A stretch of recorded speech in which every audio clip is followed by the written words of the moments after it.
All right, everyone, welcome to the 10th seminar from the Mapping Ancient Africa seminar that we have. We're really excited to have Cecile today with us from the GFZ in Potsdam, Germany. She's going to talk about ancient African rivers and what they can tell us about the future. I'm really excited to have her here. And I would basically just cut it short and hand over the stage to you. And I thank you. Yeah, thanks to both organizers, Stephanie and William, to host me today.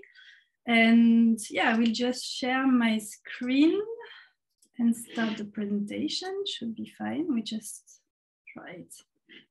Exactly.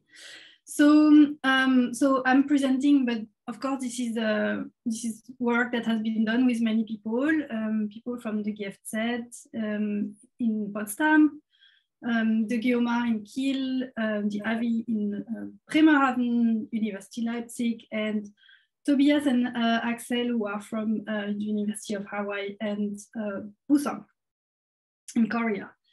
So yeah, and we will talk about ancient rivers, which means either they are extinct or extant, but they indeed tell us something about what might happen in the future.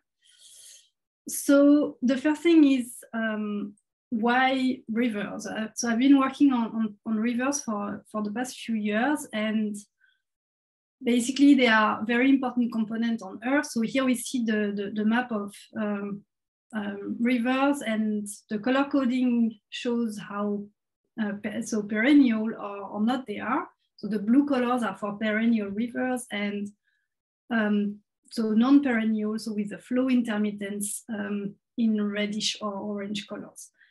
And basically they are important for ecosystems, both on land, but also in the ocean, because they transport nutrients and fresh water. And they also open waterways, so they help for mobility. And we know that because we drive very often along valleys. So rivers are very important for that, for our and animal mobility. And of course, they play an important role in terms of landscape evolution, in terms of erosion, and yeah, these kind of things. And finally, because there are a lot of humans on Earth, we cannot forget that they also play a very important role for people subsistence and for their living.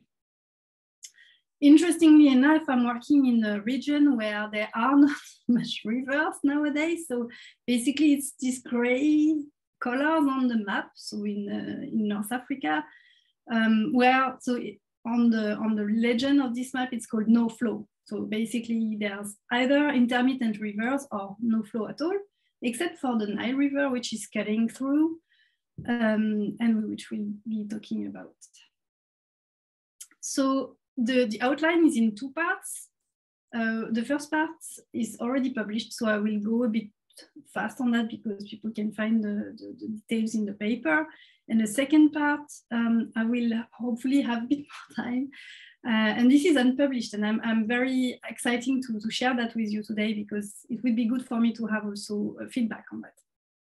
So let's start with the first part, which is about the last 400,000 years. Basically, I will reduce that a little bit. I'm cheating there a bit. And this is about green Sahara phases and their climate drivers and expressions. So I always like to show this picture when I talk about the green Sahara. I'm pretty sure most of you here in the audience know very well what I'm talking about when I'm mentioning green Sahara, but I always find it's nice to hear about something we know very well from somebody else, because it gives kind of a new perspective. So I will give you mine. And this picture is really capturing the essence, I think, of green Sahara phases, these beautiful giraffe engravings, which are very big. They are 5 meters.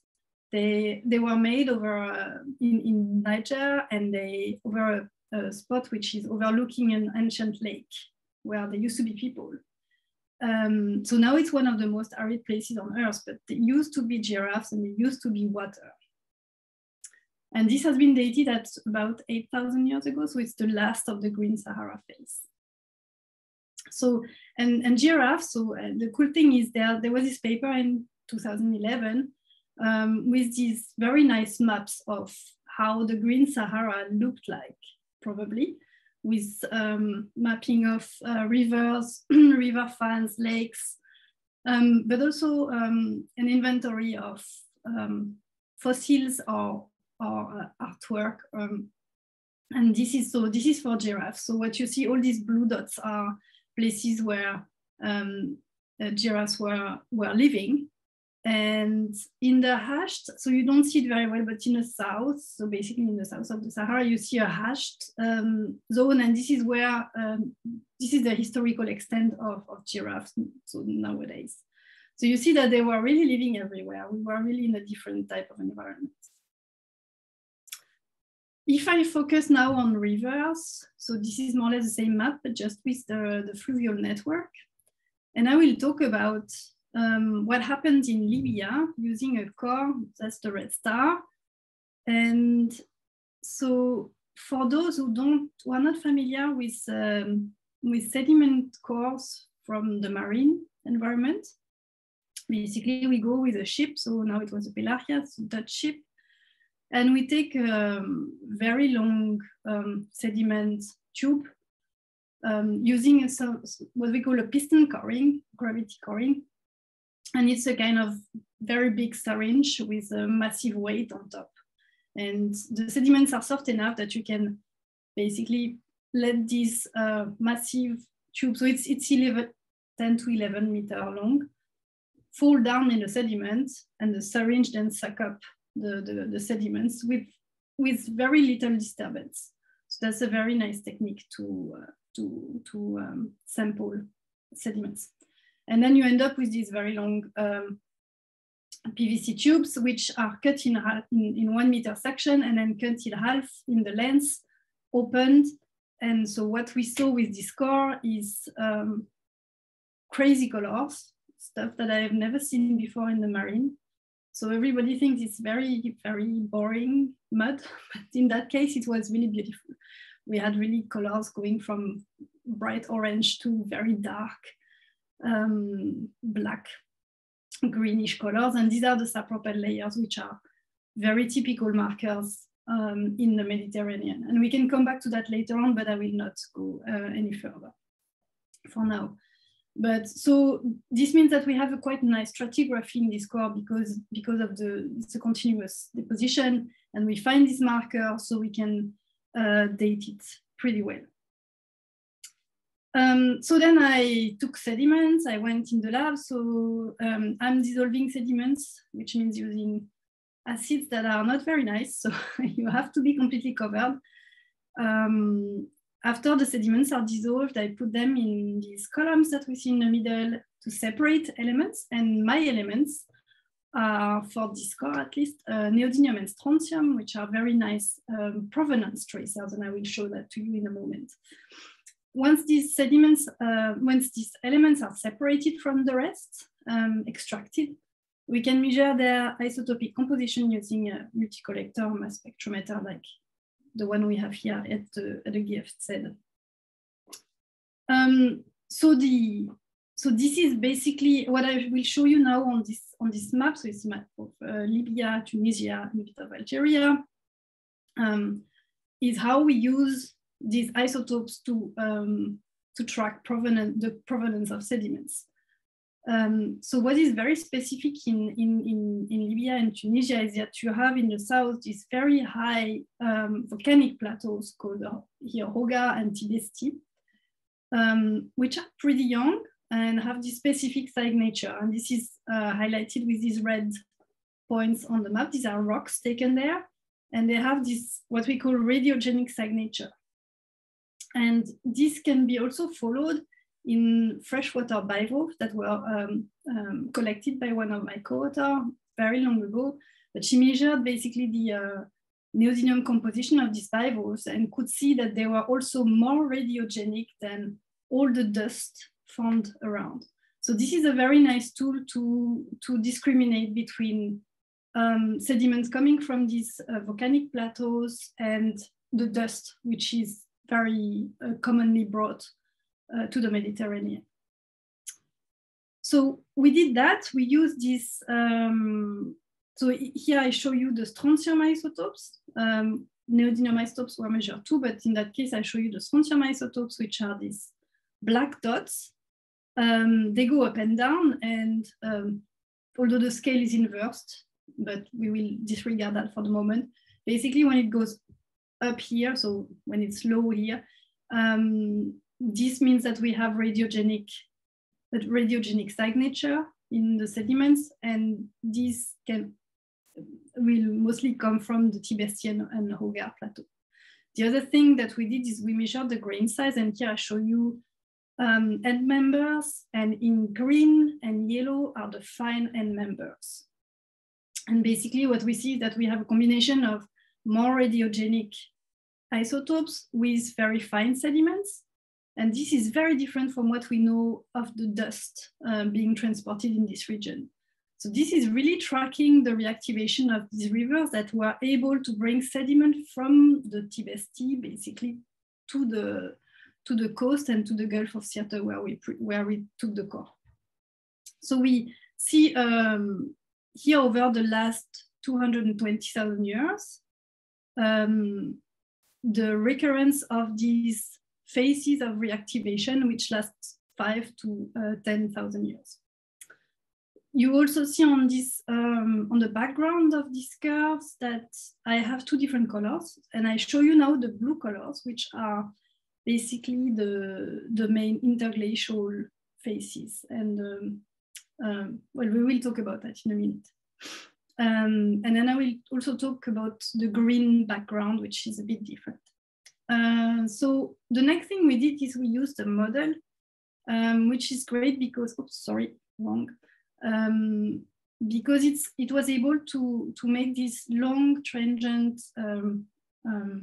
modeling of precipitation over different regions. And so I asked Tobias and Axel to please provide me two reconstructions, one for the Tibesti Plateau, so these central Sahara high altitude plateaus, and a box over the coast to see a little bit the interaction of these 2 precipitation regimes on the sedimentation. And this was basically very interesting. So the first thing we saw is that, so there's a very nice match between these records. And then we had to look a bit more in detail in the model, in the seasonality of precipitation. For instance, during an interglacial, so a phase of very strong precipitation over the Tibesti, leading to the reactivation of these rivers. And what we see is that we have a very long monsoon season over the summer, but also probably extending in the autumn with some contribution from autumn storm tracks. So we have a very intense precipitation, basically going all over the region. And this has been reactivating all these rivers and basically all the watershed. So not only the Tibesti, but also all what is in between. What it means also, and this was already hypothesized by people before us, is that these rivers, at least some of them, were probably perennial because of this very long extended monsoon. So that's a bit how it looks on the map I showed you before. So we have a lot of rainfall over these high plateaus, which a colleague of you actually, Steffi, at the FU, Philip Holzmann, he called this plateau the water towers of the Sahara. And that's really working like that. You bring a lot of rain, you have these lakes, and they are able to let river flows for a while. In the glacial, and so that's this green background, it's a little bit different. What we see is that we have pretty fine sediments, so we know it's fluvial, but the signature in terms of neodymium and strontium is not as high as in the interglacials. So we have a kind of a mixed signal, and then we did the same process. We had a look in the precipitation, spatial and temporal distribution of precipitation.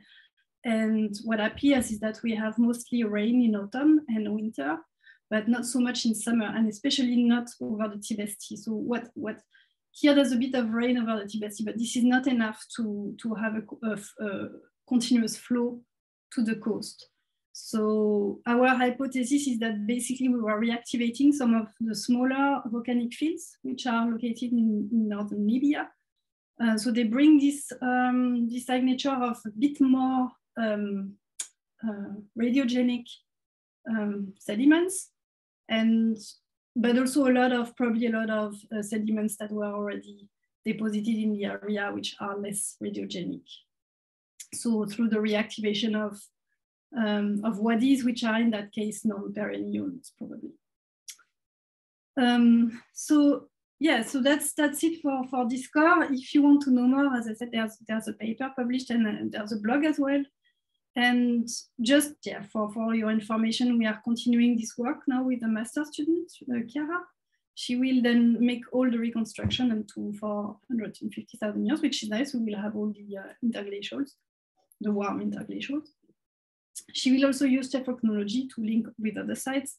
And I mean, just get in touch if you have an idea or want to collaborate with us. That's still a lot to do.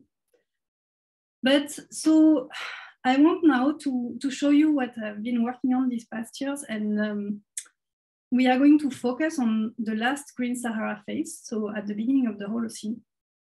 And for that, we are going to look in the Nile Valley. So I call it the Nile Laboratory. Because you will see it's really interesting the type of results we can get, and to kind of picture how these big fluvial systems might respond to warmer and wetter climates. So here is again some modeling data, recent, which showed that basically you get this very strong monsoon and you get this large extents towards the north, also because you have very warm temperatures at the surface. Unfortunately, there are not so many proxy records of temperature, of terrestrial temperature, so it's very hard to check that. But this is what the model output was giving. The other thing is also modeling, a bit different now because it's a forecast. So it's a comparison of historical data with a forecast using CMIP5. And all the traces you see on these curves are different models. And the thick red curve is the average of all the models. And the black are the actual data. On the left side, you have the runoff, and on the right side, you have the standard deviation. So there's two things happening. The authors say there will be a larger, so the standard deviation of the runoff gives us an idea about the variability of the runoff. And the authors say there will be a stronger variability due to warmer climates. What I see here is a very, very broad range of possibilities. And a very large inter-model range. So a large uncertainty, basically. And that's where we can probably help with our proxy data. So we are lucky enough to have this core from the Nile deep sea fan. It's a core that is 6 meters long and has almost 5 meters of fine laminations. So I'm working on this core since a while, but then it's just really these past years that I decided to have a look in details at what these laminations are, because nobody knew about it. So we knew more or less of the age, but we didn't know what kind of laminations they were. So I'm now in this group at the GFZ, which is specialized in varved sediments and especially working in lakes. So I use their techniques to characterize valves on this core, and I went to sample throughout and did some. These are soft sediments, so they have to be embedded in resin. Then we take thin sections and have a look at the chemistry at the microfacies. Basically, I could recognize 4 different types of laminae, which occur in very repetitive sequences. Sometimes some of the laminae are absent, but the sequence is always very, very regular. It's always the same and in the same order. What you see here is if you have a look on the, so you see all these nice colors, and then there's some profiles, and in between I have a log with different colors, black, orange, yellow, and gray. These are the 4 different laminae. Just the black ones are the summer floods. They have a very specific facies and chemical signature. So we can talk about that later. I will not go too much in detail now. This has also been published last year. So you can have a look if you want to have more details, and I can also explain a bit more. But the thing is, so I had already proposed that these were probably vast because of the very regular sequence that I could see. But the only way to prove that is to have a look at the dating. And the premise here, we are in the floating VARF chronology. So we cannot say, okay, we start from 0 and count down, because the top of the core is not laminated. So I had to start from the top of my laminated interval and count all the way down. So I counted these 5 meters of VARFs, of laminations. And then we had a look with a colleague who developed a program to basically compare the accumulation rates that we get from the VARF counting. Yeah. The accumulation rates we get from the VARF counting to the radiocarbon ages. And here it's really, I mean, it's almost textbook. It's working super well. The cool thing is, so this is called, it's basically a kind of bacon, but using a different type of prior. And the cool thing is, so it's called a priori. Could you please mute yourself, please? Thank you. And yeah, so there's a very nice match between the radiocarbon ages and our assumption that these are VARFs. So yeah, we are pretty confident that we are in a VARF system. So basically after that, I took my counting and measurements I did on the thicknesses, and I put the thickness of the flood layer, so these black layers I showed you, and I sorry, put them on the age scale. So, excuse me, so you have here the changes in layer thickness between 7,500 and 9,500 years BP.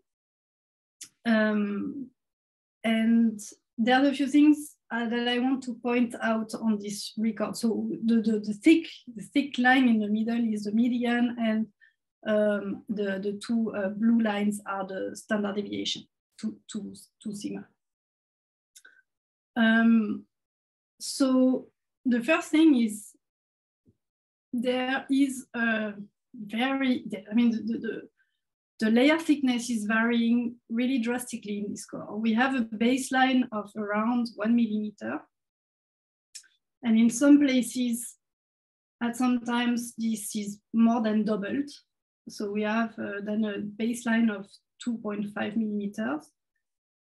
So these are, so just so that you really picture it, these are thicknesses of individual layers deposited year after year on the Nile Delta. So the sediments come from the source of the Nile and have been transported throughout the Nile. They might have been remobilized in a way that we cannot know, but the river was strong enough to deposit these layers year after year, and some of them were very, very thick. And you see so the max is around 7 millimeters. And sometimes we also cannot detect a layer, or it's just below the detection limit. So I could not really measure them. I see them, but they are not measurable. They are very, very thin. So that's the first thing, very large variations. The second thing is, if we look at the accumulation rates, we can detect change points through these records. And these change points indicate moments that when the thickness is changing pretty rapidly within 30 years. So you have really, throughout this core, these records, you have like shifts of the erosion regimes. Sometimes you have very strong floods for a while, and then you get into a different baseline with a different type of erosion strength, basically. So what I did then is that I chopped up this record in using these change points identification, and I had a look at the distribution of the thicknesses between these change points. That's what you see now at the bottom, these different colors, and the violin distribution. What it tells us is that when we have very, let's say, thin mean or median thicknesses, so relatively thin layers, we also have a low distribution, like a very reduced range distribution. Whereas when we have these thicker layers, we also have this complete flip-flop between very thin layers and very thick layers. So a very broad range of distribution. So we are in a system which produces extreme floods, or is able to produce very, very strong floods, but is also flipping very fast. So the next step was to have a look what is driving these very strong changes. And because we have this annual record, we can also do time series analysis. So I did a wavelet analysis on this record. And what is very clear is that we have, and this is known for the Nile at present and also at historical times. So this is not really a surprise, but it is interesting to see that ENSO is a very strong pacemaker for this record. It is driving most of the variance that we see. And what is interesting in that case is that we can say that also for a warmer and wetter climate, ENSO remains the main pacemaker. So it is a kind of a good news, because it means that if we can predict ENSO, we can partly predict what will happen in this river. So then we use also a model that Monica runs. And the cool thing is they have simulations at 9K, which normally modelers don't like so much because there are still some ice sheets remaining and they prefer to take 6K then. But they have 9K, so we can have a look. So this is precipitation anomaly. So no surprise, there's a very strong anomaly of precipitation over Northeast Africa. What is cool is we can also have a look in the SSTs. And what we see is that we basically, this is summer, we have a strong SST anomaly, very similar to what we see during La Nina events. So yeah, that's it for now. To sum up, we confirm what actually the modelers saw already within the CMIP5 simulations, that warmer climates probably will lead to higher fluvial variability. We also can confirm that ENSO is a pacemaker and will continue to be so in different types of climates. And probably with shifting to La Nina conditions, that might be very specific to the early Holocene. We can discuss that.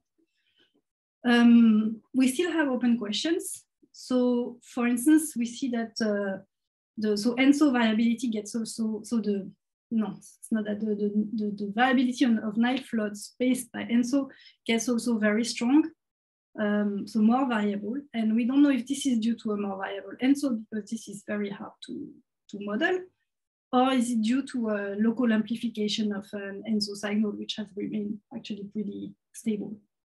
That is still a question. Also, we don't really know what drives these very rapid shifts. So these change points, these moments where we have shifts in the river regime, that is still a bit of a question. We don't really know, but this is also complex. So yeah, so I'm done. I was a bit long. I hope it's okay, and I'm happy to take any questions. All right. Thank you so much, Cecile. That was a wonderful presentation. You are perfectly on time. So please do not worry at all. I would be opening like the presentation for questions from the audience, if that is okay. So if anyone from the folks listening wants to jump in with a question, please go ahead. You can also write it in the chat and I'm gonna just read it out or something. So let's see. Anyone want to go first? Yes. Anyone? No, because if not, then but okay, Will, otherwise I would have done it. So go ahead. I have a question. So at the top of your record, you lose the laminations. Yeah. What do you think the reasoning is for that? Like, do you know? Yeah.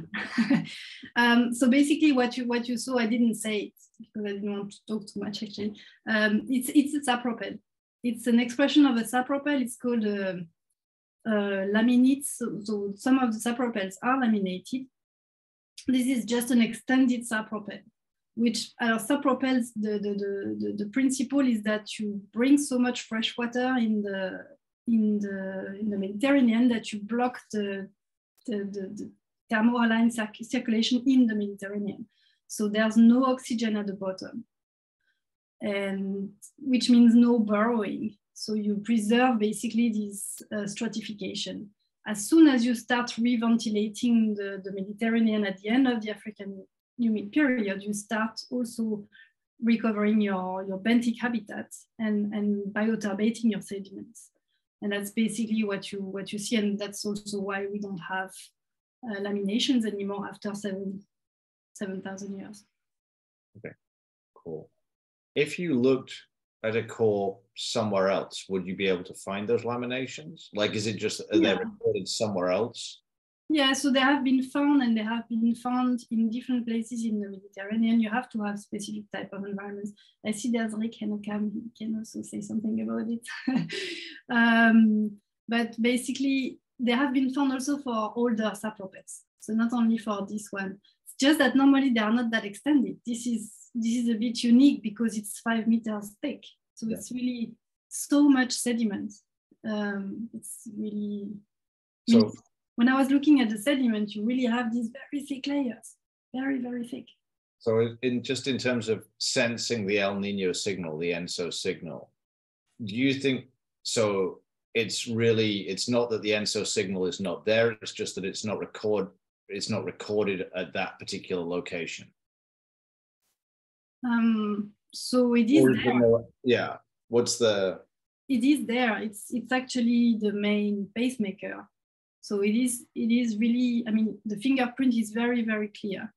But in the older part of the record, but where you lose... Oh, yeah, sorry. Oh, I can show you something actually, because that's how I started with it. I will just scroll through I will just show you, it's a bit more, so it doesn't look as nice as what I showed you, but this is a bit older, it doesn't matter.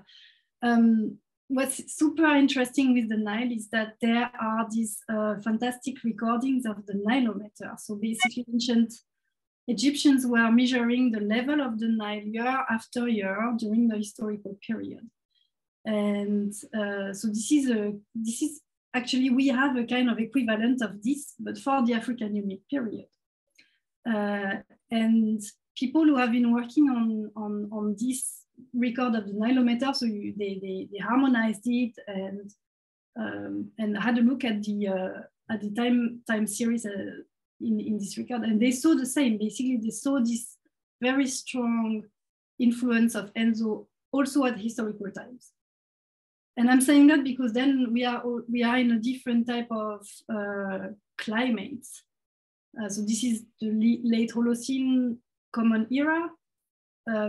So we don't have these massive floods that I see in the African humid period. It's much more calm, but you still are following ENSO. Nice, super cool. Yeah, I mean, ties up with stuff that Stephanie and I have been thinking about as well. So yeah, really, really nice. So thank you very much. All right. Yeah, thanks. Someone raised their hand. I hope I'm doing the name justice. Jack? Is that anyone here? I'm so sorry, I'm butchering the name. I'm apologizing. Sorry.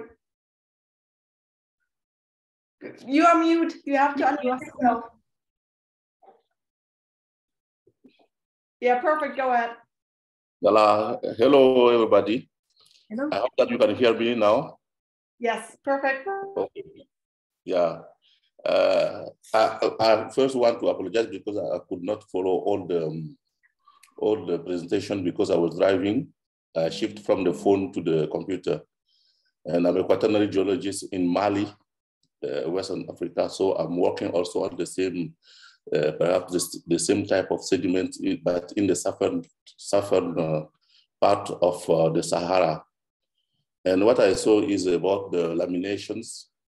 And I found the same laminations here in Mali. And we have, we are working on a stratigraphical profile of about 40 meters with the same lamination. And I've been thinking that there is maybe a link between those laminations and the seasonality of the climate, because we have a tropical climate and we have some deposit at the beginning of the rainy season and some deposit during the rainy season. So it's not one lamination per year, but it's about more lamination together to form 1 year. I don't know if you saw the same pattern in the lamination that you are working on. And also about the floods, because if I didn't know, I see that I did not follow all the presentation, but I was thinking about the floods. Did you, were you able to differentiate between the deposit during normal years and the deposit during flooding years? Because there is a difference between the different type of sediment when there is a flooding and in normal year. Yeah. And so in the Sahara, we are also expecting to have some aeolian sediment from wind-driven sediment. Yeah. Were you able also to make a kind of a differentiation between those types of sediments? Yeah, absolutely. Yeah, you're totally right. I didn't spend any time in showing really in details these laminations. So here it's not very detailed, but you can see already a little bit.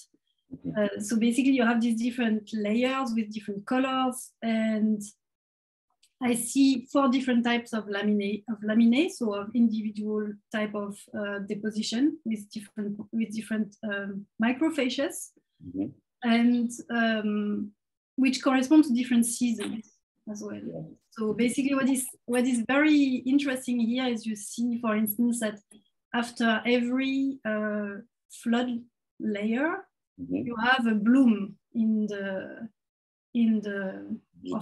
offshore the Nile, basically, because you are bringing so much nutrients.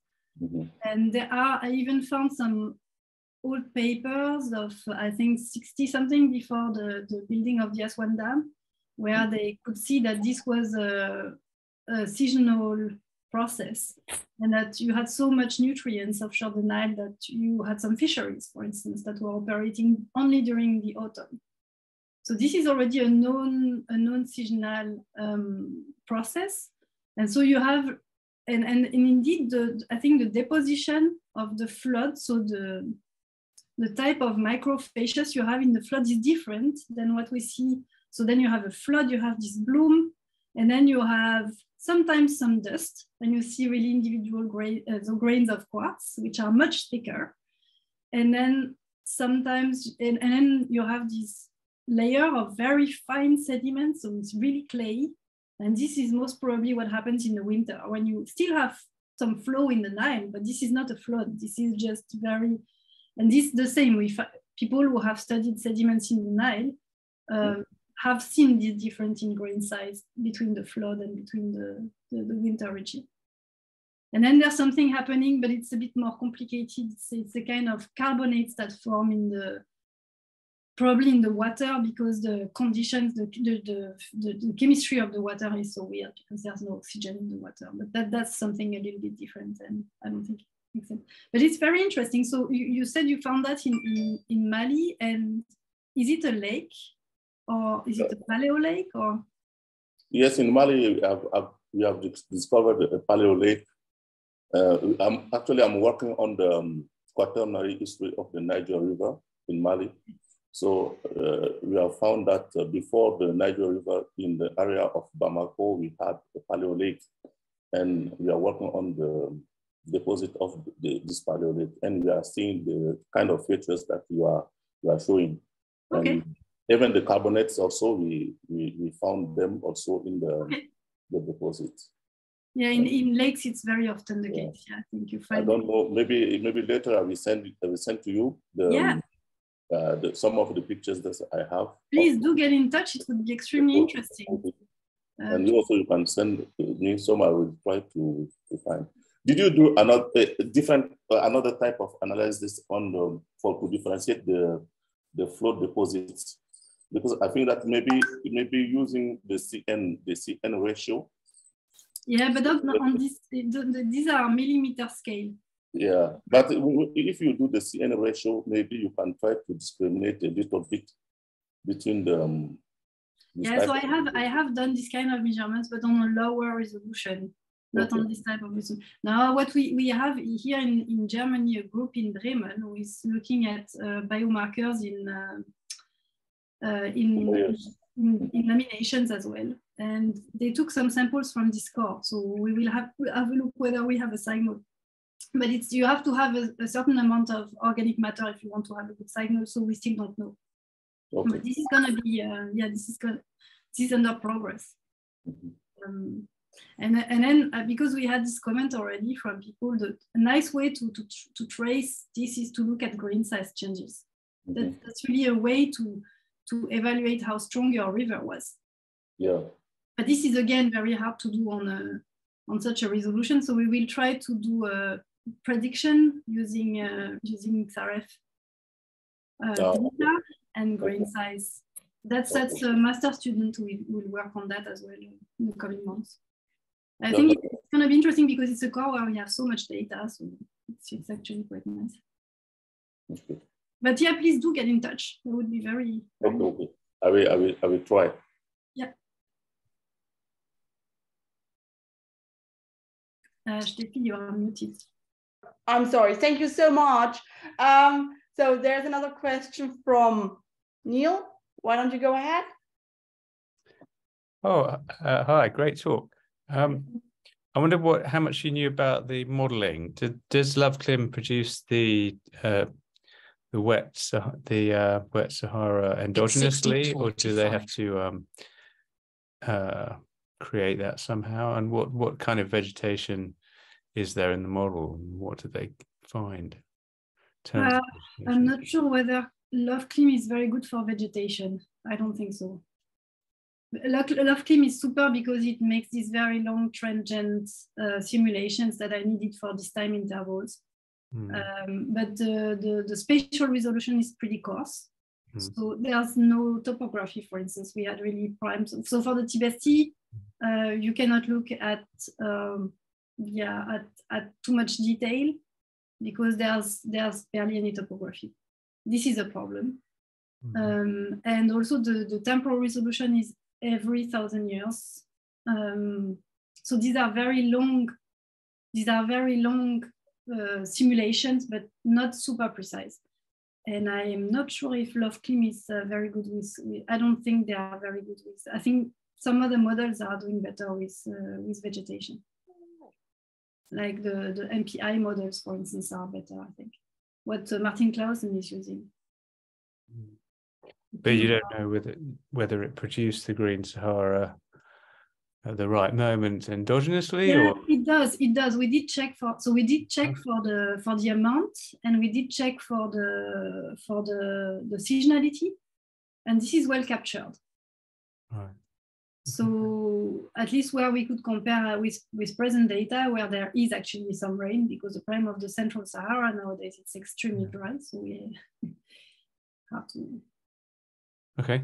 Yeah, but on the coast we could compare the seasonality, and it's fine on that level. So it is capturing it relatively well. It's just, I think if you want to do something very precise, this is not the right model. But once again, I'm not a modeler, so. Okay, thanks. Thank you. Thank you so much. I have a question, if I can squeeze myself in. The mechanism you proposed with the ENSO, that's, as you said, that's not a shocker, so I'm happy to see that. What I'm somewhat puzzled is the phase of the ENSO you're proposing. For the simple reason, and correct me if I'm getting all the literature wrong, but particularly the East African strength or strengthening is usually associated with the El Nino phase, not the La Nina phase, which is supposed to favor the other side of the continent to a much greater extent. So considering that you can find this in the Eastern African long-term records, that pattern, my question would be, why do you propose it's on that time scale La Nina, not El Nino? So actually, so here we are touching to a point which is difficult because we are looking at Ethiopia, and Ethiopia is very heterogeneous. And so in the south, you have what you say. So you have, and it's not the same precipitation regime. No, it's mostly driven from the Indian Ocean and so forth. What we are looking at is really the monsoon. And so this is basically this is in phase with the West African monsoon. And in Ethiopia, and especially the Nile, in the Nile region, the Nile source, ENSO leads to very dry conditions, and La Nina to very wet conditions, which is the opposite in the south of Ethiopia. So this is sometimes a bit contentious.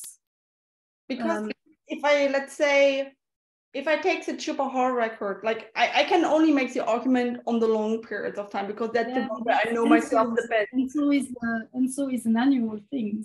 I understand that, but the general pattern of the water circulation change that underlies it works on orbital timescale as it does on very small timescales. And if you look at the Chupahar record, which is more or less a part of the Nile catchment, that record and the Nile discharge actually are in phase. Martin Trout was able to show that these two records are heavily correlated towards with each other, that they have a similar variability. He used recurrence plots to show that. So they have a similar phasing. And that record runs also on ENSO phases, but it's in phase with El Nino, not La Nina. So I get your point, but on longer orbital timescale, I could make the exact opposite argument. So maybe it's worthwhile to check the Chupahar record because that record has actually resolution, at least to some extent for the Holocene. It's one of the best high resolved records that are in East Africa, and it does have good. Yeah, so I know this, Steffi, but it's not an annual record. No, so, it's not. It's not. It's just what I'm looking. So honestly, I think what I've been doing is just looking at the present day and historical data as an analog, because all the rest is speculation. You know, if you don't have an annual record, you cannot see your ENSO fingerprint. And then you cannot have a look at what is driving your signal. I think that is why this record is particularly interesting, is that we do have that. And so we can start looking at what is driving these very strong monsoons, these very strong floods that we see, and what kind of process is driving that. And based on what we know from the present, ENSO is leading to very dry conditions. It's also what you said. There's a huge heterogeneity. I completely agree. There's no other archive if you want to keep the same time scale that I'm afraid it becomes very circular. But I just like, because the stuff that it's usually based off are more on observational data, and that is annual resolution. So the argument you can make, like if you look at the work by Nicholson, that is annual resolved data, observational data for the last 30, 40, 50 years. And that shows the same thing on average. So no, for the Nile, what she says, and then it's not the only paper for the Nile, huh? There are many. That's ENSO is driving. Is associated to droughts in this region and not to floods. So sure, you can check it, but No, in the Nile, it's very clearly, there's a very clear link between La Nina conditions and very strong precipitation and flood years. So basically, all these, like in Sudan, all these very strong floods happen during La Nina events. And so that's why I'm saying that I think what I see, and that's also what we see in this MPI ESM model, that these are mostly La Nina conditions, but that's where I think that's where the analogy is very shaky, because the type of warming we get due to an orbital forcing is very different to the type of warming we get from greenhouse gases. And so we cannot use this as an analog. That is very clear. So this, it's interesting to go to a certain extent in terms of analogy, but there we need to be very careful, because from what I know, most models predict that it's going to go into ENSO stronger ENSO rather than stronger. Yeah. But this is again very debated. Models are saying different things. So I'm not, I'm not arguing on that, because this is not my field of expertise. But yeah, so I'm just using, what we have and doing the best of it. But I will have a look again into Shuba here. I remember having a look here. It's just that it's very hard to find records on this resolution for the early Holocene. Completely agree. Like, totally see your point there. So maybe it's worth to look at, and you can always throw it out if it doesn't pan out like in the way you would require it to be. So it was just a thought. Yeah, it might actually be. I think there's still a lot of work to do, and that's actually probably the next work. Sure. The other thing I was thinking on, if I can just kind of squeeze in, was that even though it may be a long stretch to look at the outflows records, because those have extremely high resolution. It's not annual, I completely agree, but we know that we have the ENSO frequencies in there. We do have at least the somewhat longer periods. We do have them in those records, and these records have resolution, like the XAF data has theoretically a resolution of 30 years. So do you mean the Nile flow, or? No, the Mediterranean outflow records from the Gulf of Gadid. Okay. These records have roughly 30 years or less, or higher resolution than that. So it's still maybe also a long shot, but I know from spectral analysis that I did during my PhD that the ENSO frequencies are in there, at least the longer, not the annual. So how can, because the ENSO frequencies are 2 and 4 years, so. No, it's the long-term pattern that you can start picking up that is more on a decadal mode. Like if you look at observational data, it follows also a decadal mode that you can start picking up if you have a record that has within a couple of decades of resolution. But again, it might just be a long shot. I was just thinking, because it has such a sensitivity, what goes out to what's happening to the Nile region, it's maybe just a brain fart and it's not going to pan out at all. But no, we can. No, I mean that's not complicated. We can clearly have a look. That's. I mean, everything is there. The data is there. So perhaps it will be interesting if we succeed to predict the grain size. Sure.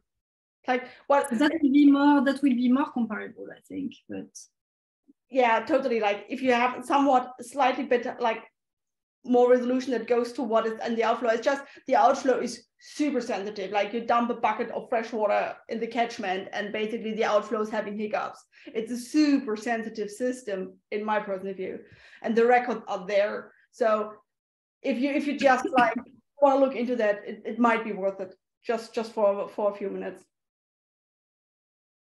Yeah, sure. We can chat anyway. Sure. So now I have basically monopolized you for quite some time. So are there any more questions from other people that I've kind of cheated out of the opportunity?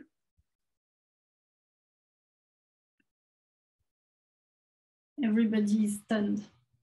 Yes, because of the awesomeness that was this presentation. So if there is nobody else, so there are like a half a dozen thank yous. This is a really nice talk in the chat. You can check it out if you like. So thank you again very much for this really nice talk. Oh, there is one more question. I'm sorry, Jack, go ahead.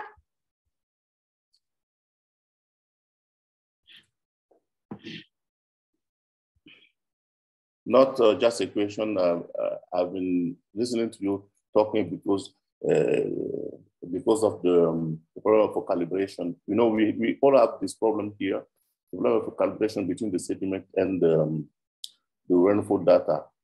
And we are doing a kind of work here to try to make calibration with three rings first, because the data we have from the meteorological station are not very precise, very reliable. So we are trying to do this kind of calibration first, and then we try to compare, to apply this to the sediments. And the grain size analysis you are talking about, I think that you will have to take into account many parameters, because the grain size can change not only because of floods or water level. It's important to take this into account. And I think that we are going to close. I wanted to inform those MRR, so that we have here in Mali, we have opened a master degree in Quaternary, climate change and Quaternary environmental reconstruction. We have 22 students, graduate students now doing the master degree in Quaternary. So I wanted to give to you this information. Okay, but Jacques, do you have my email? I think it was in the. Yes, shall I put it in the chat, and we can then perhaps chat a bit more later on? Okay. Okay, I can also post mine.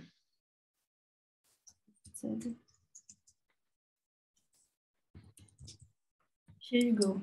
So you can just get in touch, and then we can chat. I'm very happy to chat further. Oh yeah, perfect. I will